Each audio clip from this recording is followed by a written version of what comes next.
Hello friends, welcome in my learn finance and planning. दोस्तों, आज आपके सामने एक चीज़ बताने जा रहा हूँ।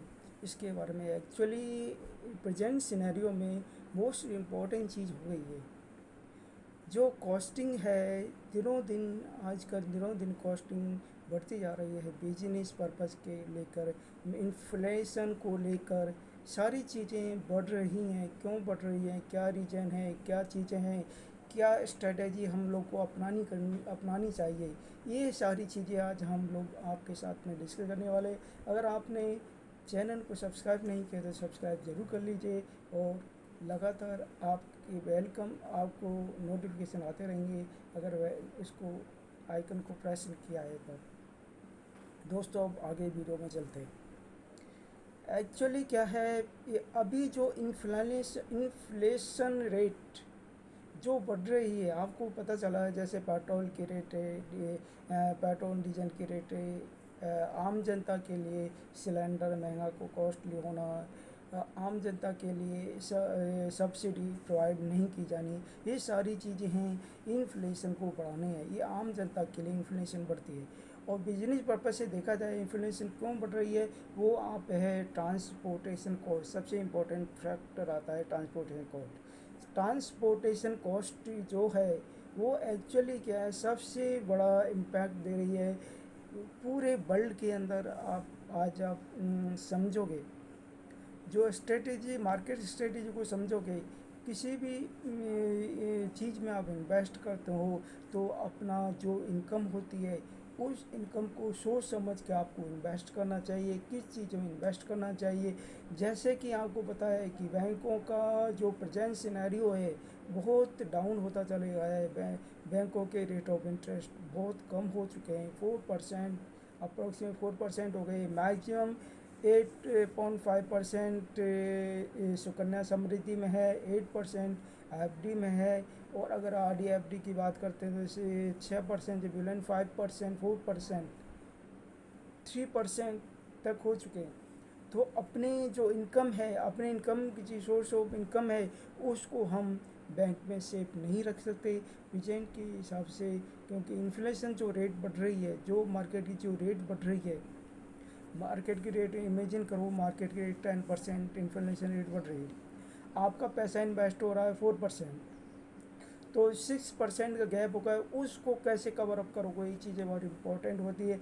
इसलिए मैं आपको आज बताने वाला हूँ कौन कौन सी चीज़ों में आपको इन्वेस्ट करना चाहिए। सबसे इम्पोर्टेंट फैक्टर होती है आपकी इनकम सोर्स जो होती है, उसका कम से कम 40% आपको इन्वेस्ट करना चाहिए। जो किस में अर्निंग करना चाहिए, इमेजिन करो आप 10% तो आपका पीपीएफ एनपीएस स्कीम में इन्वेस्ट कर सकते हो। आरडी के थ्रू आप छोटा छोटा पैसा, आप स्मॉल अमाउंट आप कन्वर्ट कर सकते हो बिग अमाउंट में, उसको आप ईएलएसएस करवा सकते हो। फर्दर ईएलएसएस 3 इयर्स का लॉकिंग पीरियड होता है। म्यूचुअल फंड के थ्रू आप डायरेक्ट ईएलएसएस इन्वेस्ट कर सकते हो। कम से कम आपका रेट ऑफ इंटरेस्ट 15% तो आपको मिलेगा ही। ये मार्केट पे डिपेंड करता है, लेकिन मोस्ट प्रोबेबली 3 साल के अंदर 15% आपको श्योर मिलेगा ही। और जो बाकी जो आपका इन्वेस्टमेंट है वो अच्छी चीज़ों में, जैसे एफडी हुआ, मार्केट की पोजीशन हालत ख़राब है इसलिए मार्केट में पैसा लगना बहुत मीन्स कह सकते हैं अपन उसको, काफ़ी इन्वेस्टमेंट के हिसाब से बहुत डिफ़िकल्ट है। सब लोग एक्चुअली मार्केट में नहीं रख सकते हैं ये सारी चीज़ें। अलग अलग नॉलेज काफ़ी चीज़ें होती है जो आपको नॉलेज देती है, वो सारी चीज़ें। तो दोस्तों, आपको आपके सामने एक चीज़ बाहर निकल के आती है।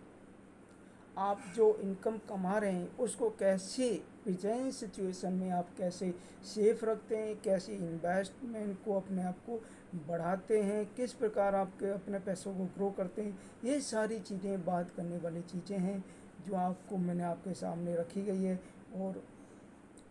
और आपका एनी क्वेश्चंस अराइजिंग, अब आपको बता देता हूँ। 5 लाख इनकम, ग्रोस सैलरी आपके 5 5.5 लाख है, तो आपका इनकम टैक्स कुछ नहीं लगेगा। फर्दर इन्वेस्टमेंट आपको बता देता हूँ, 1.5 लाख की investment, LIC, tuition fees, PPF, बहुत सारी चीज़ें हैं उसमें। 1.5 लाख का इन्वेस्टमेंट और 2 लाख का इन्वेस्टमेंट आपका हाउस लोन में है, यानी 3.5 लाख। 50,000 आपका NPS इसमें है, न्यू सेविंग मतलब जो अभी है, तो इसमें हो गया 4 लाख का इन्वेस्टमेंट। 5.5 प्लस 4 लाख, 9.5 लाख तक का, कोई 9 लाख तक की आप इनकम होती है तो आपका कोई भी टैक्स नहीं देना पड़ेगा। ये सारी चीज़ें बहुत काफ़ी लोगों को पता नहीं है। 9.5 लाख तक आपको कोई, यानी मीन्स कह सकते हैं 10 लाख तक आपको आपका इन्वेस्टमेंट प्रॉपरली आपका मैनेज होता है तो आपका कोई टैक्स नहीं बनता है। जबकि 5 to 10 लाख तक आपका जो 5% की रेट ऑफ इंटरेस्ट के हिसाब से कैलकुलेट होता है। दोस्तों आज की वीडियो में बस इतना ही मैं आपसे कहूँगा। दोस्तों आपको ये वीडियो कैसी लगी ज़रूर बताइएगा, और आप चैनल को सब्सक्राइब करना नहीं भूलिएगा। Thank you. Welcome in my learn more finance.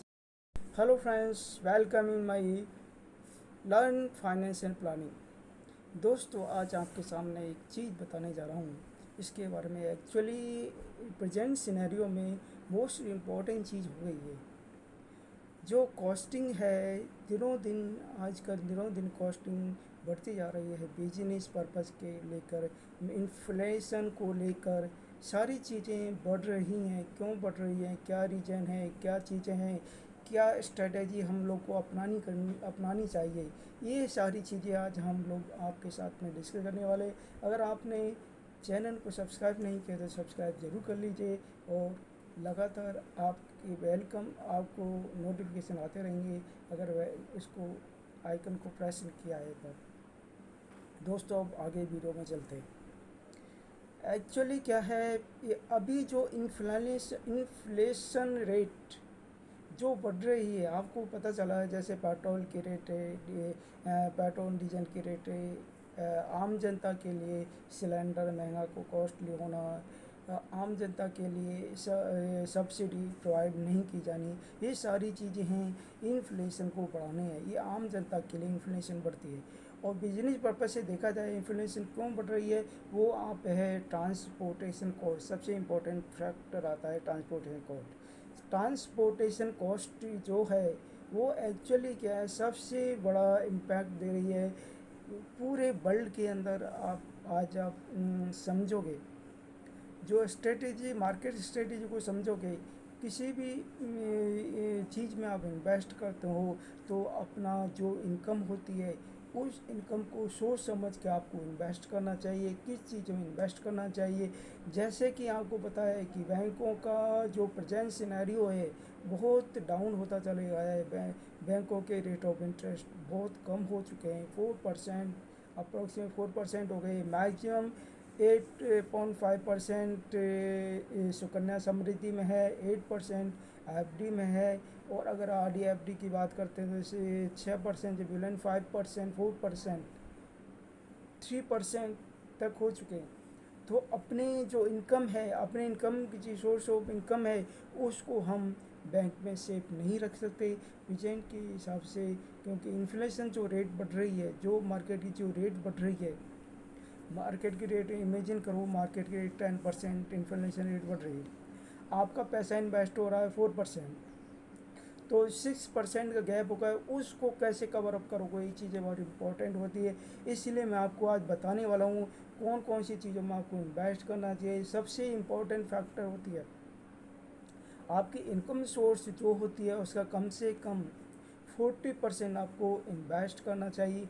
जो किस में करना चाहिए, इमेजिन करो आप 10% तो आपका PPF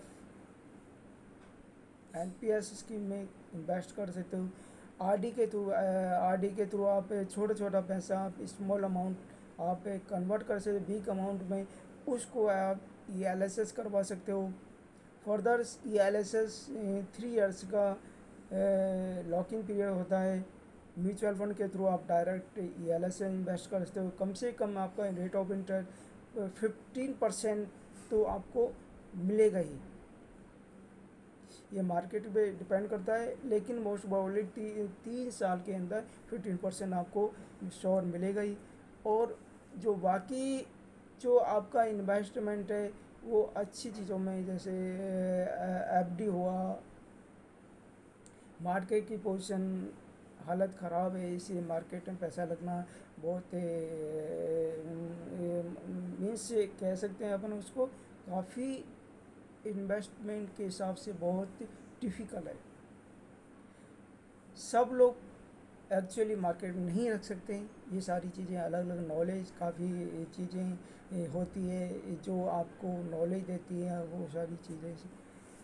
तो दोस्तों आपको आपके सामने एक चीज़ बाहर निकल के आती है, आप जो इनकम कमा रहे हैं उसको कैसे प्रेजेंट सिचुएशन में आप कैसे सेफ रखते हैं, कैसे इन्वेस्टमेंट को अपने आप को बढ़ाते हैं, किस प्रकार आपके अपने पैसों को ग्रो करते हैं, ये सारी चीज़ें बात करने वाली चीज़ें हैं जो आपको मैंने आपके सामने रखी गई है। और आपका एनी क्वेश्चंस अराइजिंग, अब आपको बता देता हूँ। 5 लाख इनकम ग्रोस सैलरी आपके 5.5 है तो आपका इनकम टैक्स कुछ नहीं लगेगा। फर्दर इन्वेस्टमेंट आपको बता देता हूँ। 1.5 लाख की investment LIC, tuition fees, PPF, बहुत सारी चीज़ें हैं उसमें। 1.5 लाख का इन्वेस्टमेंट और 2 लाख का इन्वेस्टमेंट आपका हाउस लोन में है, यानी 3.5 लाख। 50,000 आपका NPS इसमें है। न्यू सेविंग मतलब जो अभी है तो इसमें हो गया 4 लाख का इन्वेस्टमेंट। 5.5 प्लस 4 लाख, 9.5 लाख तक का, कोई 9 लाख तक की आप इनकम होती है तो आपका कोई भी टैक्स नहीं देना पड़ेगा। ये सारी चीज़ें बहुत काफ़ी लोगों को पता नहीं है। 9.5 लाख तक आपको कोई, यानी मीन्स कह सकते हैं 10 लाख तक आपको आपका इन्वेस्टमेंट प्रॉपरली आपका मैनेज होता है तो आपका कोई टैक्स नहीं बनता है। जबकि 5 to 10 लाख तक आपका जो 5% की रेट ऑफ इंटरेस्ट के हिसाब से कैलकुलेट होता है। दोस्तों आज की वीडियो में बस इतना ही मैं आपसे कहूँगा। दोस्तों आपको ये वीडियो कैसी लगी ज़रूर बताइएगा, और आप चैनल को सब्सक्राइब करना नहीं भूलिएगा। Thank you. Welcome in my learn more finance.